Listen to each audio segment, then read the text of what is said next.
The volcano is the very first lesson that we do in a session, and part of what is happening in that lesson is that you're setting the stage for how all of the rest of the counseling is going to look. So this is differentiating what happens in talk therapy and what happens in neural network therapy. It's really critical that you get this right. So for that reason, this is actually the lesson that you're going to have to memorize and have it completely locked down, so that when you're teaching it in a video assignment to share with us that you've got the information, we are going to break it down and make sure that you do it, and perhaps even resubmit if those pieces are missing. So that means just watch it over and over again. There's an audio recording as well. It just gets the flow of the information into your head. It sounds and seems perhaps like there's little pieces that might not be necessary, but every single piece that we talk about here is important. So that very first session, of course, you're just getting to know the client. You're asking natural questions. You're using your personality to connect with their personality. So it means that you're authentic in how you're presenting, but you're really exploring with them. So why are you here? What are the things that have happened? And I'll let the textbook make more sense out of in the conversation you have with your peers in class about how you warm up in a session and what things might be helpful to be able to structure that for a session. However, when it comes to the very end, what I want you to be doing is the beginning of that session, you're saying we have 50 minutes together, and that's not a lot of time. And in that 50 minutes, I want you to get everything you possibly can out of this. So the very first, session, you're going to do more of the talking, because I need to figure out who you are and what's happening. I don't want to reinvent the wheel, so I want to figure out what things are really working well for you, and then I want to supplement that and figure out. So I'm trained to kind of keep watch for the areas in which I know that things are struggling. I know that there are some behavioral tools that could really help you work through this in a different way. So I'm going to do my part, you do your part. At the end, no matter where we are, at 10 minutes to the end of our session, so 40 minutes in, we're going to stop, and I'm going to get up to the whiteboard and I'm going to show you this lesson, because I want you to go home with something you did not have coming in. And this is where you're introducing to the client the idea that you can go and talk to your friends for free. If you're coming here, I want for you to be doing some work, and this means that every single session I'm going to teach you something. It might be on a whiteboard, it might be using an Etch-a-Sketch or a light bright. It doesn't have to be heavy and complex. This is probably the most complex lesson that we'll have, with the most complex homework. I'm going to get you to dive in and dive deep while you're newly excited about doing therapy, because of course, our motivational levels come and go, and we want to work with what those look like, so that we can get the most out of this experience. So at 22, I'm going to get up and show you this lesson. And so, of course, this is the part where you're diving into the lesson. I want your whiteboard to be something that is large enough for, this would be an example, of course. We're trying to do everything in a way that you can see. We have a whiteboard also on the wall here, but it's, if I'm doing video sessions, it's just not nearly as easy to access and for the client to see all of the information. So please spend some time on this.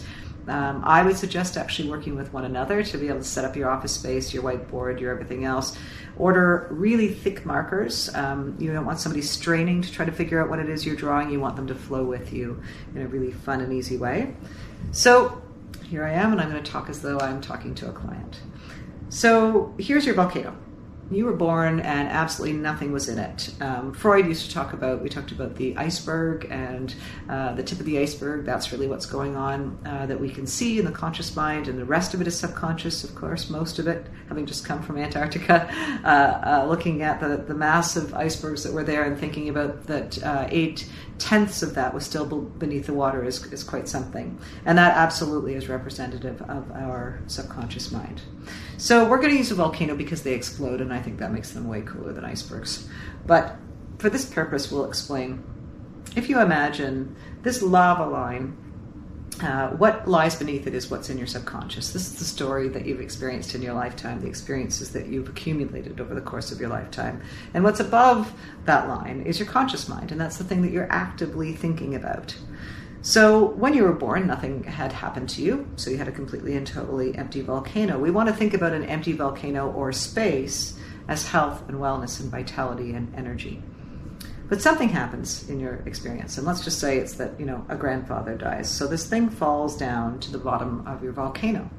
And you can see children, actually, even when they have lost a grandparent or even somebody closer, that they'll bounce quite quickly. And part of that resilience is actually what's going on with this idea that this dense thing happens, but it falls to the bottom of the volcano, and there's all this other space there. So we're sad, and then we up and out of it. But for years and years now, we haven't really known what to do with the things that have happened to us. And so it sort of stays there as part of our collection of our story. And then something else happens, and it could be that, your dog gets hit by a car, which is, of course, another sad moment in time. And so we tumble down into despair. We'll talk more about the energy of emotion, but the emotions that we experience, of course, are in many ways fleeting at this stage of things, because they're just about that one specific situation of something that's happened. And then let's add up, maybe we were bullied in school a bit. Those take up a few of them. We could have, we had some fights with some friends. We lost some different things. Maybe we moved. More recently, of course, things like work and relationships all pile on. And bit by bit, our volcano fills. What happens here, if this was you, is that you begin to run across the top of your volcano. This is your way of keeping everything down. And so when we see somebody, when we look at the behaviors of somebody, and it could be sort of any of the isms, so alcoholism, drug addiction, we're looking at workaholism, it could be even working out too much. It doesn't have to be, even too much of a good thing can be a problem. It doesn't have to all be these critical negative things. It's just a coping strategy. For some people, it's dramatic relationships. They move from one to the next to the next. And what they're doing, you can see, there's sort of a frenetic pace. In fact, we see it in ourselves. When all of a sudden our pace picks up and we start to have more things happening, we will accelerate whatever those habits are that begin to run across the top of our volcano. Nope, it's fine, nothing down there, and keeping these things kind of below the waters or below the lava surface. So over time, what happens, of course, is that things begin to kind of get ugly and they start to explode. And so this is where we get called in. We're the therapist, we get involved in the situation, and we're sitting down. So we're going to be doing this job of being able to work with you to grab the things that have happened in your life, pull them up to the conscious mind. But instead of just leaving it there, we're going to do something about it and begin to empty this volcano. So as a therapist, you're going to go fishing. I'm going to go fishing in your volcano. I'm going to grab this thing that's happened way long ago, and I'm going to pull it into the conscious mind. When I pull that into the conscious mind, what happens is it is no longer stuffed and stored down in the subconscious mind. And so there's a sense of relief. There is a feeling that says, oh, I feel a bit better. I got some, it's not as condensed in there. And that registers as better. And relief is the feeling that we experience, which is where talk therapy can become tricky. Because we have talked about it, we brought it into the conscious mind. But the problem is, of course, we've talked about it, nothing else has happened. It's just a story that we've told. That relief happened. But by the time you get back home and back into your life, it just falls right back down into the little spot that was created for it. And it's all safe and sound, and that's the end of that. So nothing's changed. But you think, that felt good. I felt better for a minute. I felt some relief with this. And so you go and you decide you're going to grab another one of these things. So we pick a new one. We say, well, let's actually maybe talk about something more recent. And we pull this up and we talk about this experience that has happened in your past. And for that moment, and for that time, it's moved from the subconscious mind to the conscious mind. And for that reason, you feel the relief. But again, by the time you get back home, it makes its way back down. So this process can go on, and it can go on for quite some time, many, many years. It's time-consuming, it's expensive, and more importantly, we now know that exploring these experiences in our lives for more than what is necessary to figure out what emotion was triggered or what series of emotions were triggered, and to make peace with it in whatever way that is. So what we want to do is look at the idea that making peace might be examining what this experience was and moving it from despair, maybe even just to anger, and leaving it there, or moving it from despair right up to appreciation, and doing that with each and every one of these experiences. But as we do that, we pull this experience into the present moment, have the conversation about it. That's part one. We give you then a piece of homework that's tailored just to you, to the experience, to our experiences in working through these types of events. And we give you that homework, and you go home doing the homework. And when you come back, you've made room in your volcano. We pick another one. So we take this piece and we pull it up into the conscious mind. And we say, okay, let's have a conversation about it. But then we say, here are the homework pieces that we think are best tailored to this particular one. It doesn't mean we will nail it each and every time. We may have to do a couple of different tries at working through this. But our job is to be able to match up the right piece of homework that you're going to go and do. And in doing so, get it out of your volcano completely. At the beginning, a little bit of space feels like a little bit of relief, but it's not that it does anything super great to your being. In fact, if anything, we've got a really good habit of backfilling. We're comfortable with our full, and so therefore we continue to go back to that state. But it doesn't take long for those tables to turn, and for each of these things to be able to begin to make a lot more space, and for that space to become addictive. Next thing you know, you're kind of coming into session saying, I've done my homework, give me the next. It doesn't matter if you want to choose the things that are at the bottom of your volcano. If we clear out this space, we've still made a lot of space in your volcano. If you are thinking about and just much more preoccupied with the things in your most recent past, which is perfectly logical, then let's make space there. It really makes absolutely no difference, and it's important that you know that. You may very well also just do the most recent stuff and then decide, hey, there's some more things in there I'd like to get to. Can we do that too? Any which way, if you think about space as the idea of health and vitality and wellness, about energy, about happiness. Energy and emotion are two things that will connect. We'll explain more about that. But part of what we want to see is an incremental rise in those energy stores, which equates as health and happiness. As we work our way through, we'll give you these homework pieces, and that's the end of it. But what we want to do in this next part, the most complicated part of your job, is going to be telling us what it is you want to talk about. We don't need to actually go through each and everything that's ever happened to you.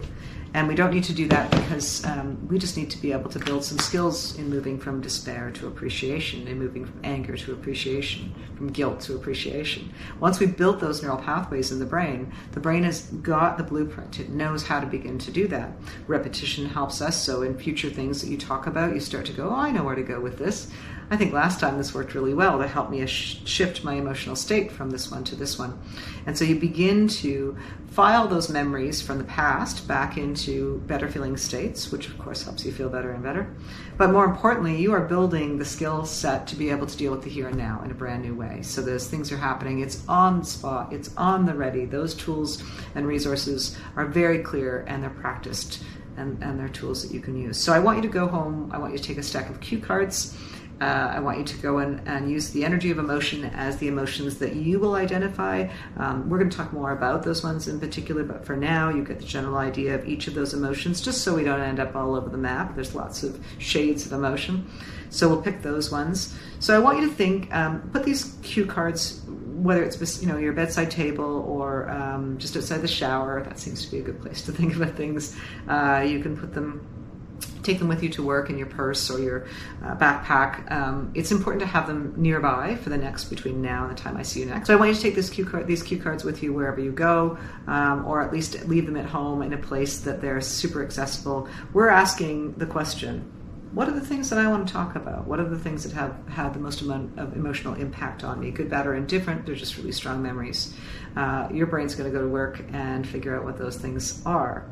So as you come to them, I want you to write on one side of the cue card the emotion or salient emotions involved in this experience. On the opposite side, a couple of words that tell us about what the experience was, because as we refer back to it, you don't need more than a couple of code words. So if you fell out of a tree and broke your arm and you know that it was a terrible time in your life, tree, arm, along with an approximate age. It doesn't have to be exact, but we do want an approximate age. We're going to lay these things out in order of appearance. This is if you have things that you want to talk about from way down low in your volcano right up to present.